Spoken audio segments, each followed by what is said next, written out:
अगर आपके बाल बहुत टूट रहे हैं, उनकी ग्रोथ रुक गई है, वॉल्यूम भी कम हो गई है और रूखे बेजान से लगने लगे हैं, तो आज की ये रेमेडी आप लोगों के लिए है। आज जो हेयर ऑयल हम बनाने वाले हैं उससे ये सारी प्रॉब्लम आपकी सॉल्व हो जाएगी। आपके बालों की ग्रोथ बढ़ जाएगी, आपके हेयर फॉल कम हो जाएंगे और बाल शाइन करने लगेंगे, उनमें फिर से जान आ जाएगी। और ये रेमेडी बनाना बहुत ही सिंपल है, सिर्फ 2 इंग्रेडिएंट से बनेगी ये रेमेडी, लेकिन आपके बालों की काफ़ी सारी प्रॉब्लम्स को सॉल्व कर देगी। Hello beautiful people, welcome to my channel. This is Megha Malviya. I hope you all are doing well. जैसे मैंने पहले बताया, इस रेमेडी के लिए आपको सिर्फ 2 इंग्रेडिएंट की ज़रूरत है, एलोवेरा जेल और कोकोनट ऑयल।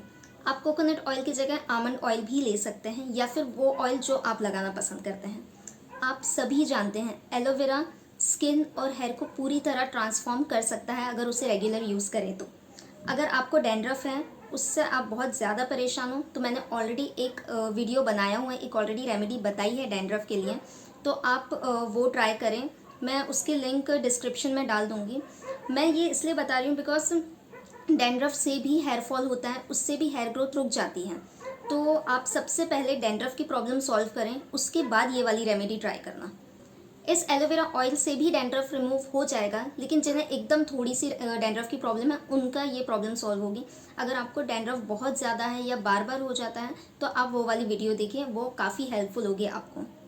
अब आज के रेमेडी पे आते हैं, लेकिन उससे पहले अगर चैनल को सब्सक्राइब नहीं किया है तो चैनल को सब्सक्राइब करें और बेल आइकन को प्रेस करें। अब देखते हैं इस रेमेडी को बनाना कैसे है।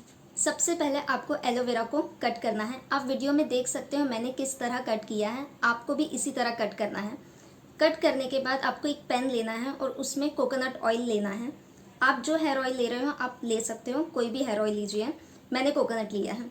उस ऑयल में जो कट किए हुए एलोवेरा है उसे डाल देना है और ऑयल को और एलोवेरा को तब तक पकाना है जब तक एलोवेरा ब्राउन कलर का नहीं हो जाता।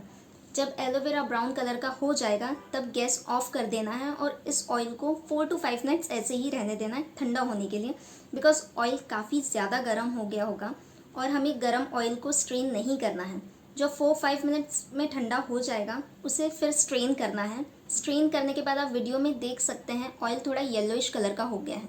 आप ऑयल और एलोवेरा अपने हेयर लेंथ के अकॉर्डिंग कम ज़्यादा कर सकते हैं, क्वांटिटी आप अपने हिसाब से लीजिए। अब इस ऑयल को अच्छे से पूरे रूट में और लेंथ में अप्लाई करना है। पूरे बालों में अप्लाई करने के बाद लास्ट में हमें 4 to 5 मिनट्स अच्छे से मसाज करना है।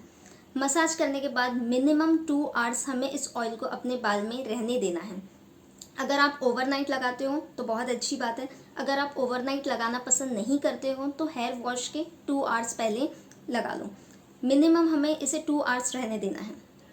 2 आवर्स रहने देने के बाद शैम्पू से हमें हेयर वॉश कर लेना है।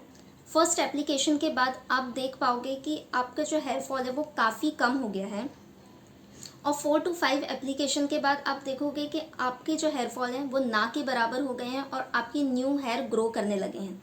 इस रेमेडी को आप कंटिन्यू रखो, आपके बालों की ऑलमोस्ट सारी प्रॉब्लम सॉल्व हो जाएगी। अगर आपको आज की मेरी ये रेमेडी यूज़फुल लगी हो, वीडियो पसंद आया है, तो वीडियो को लाइक करें, शेयर करें, चैनल को सब्सक्राइब करें और जब भी मेरी ये रेमेडी आप अप्लाई करो उसका रिजल्ट मेरे साथ ज़रूर शेयर करो। मिलते हैं अगले वीडियो में। Thank you, bye bye.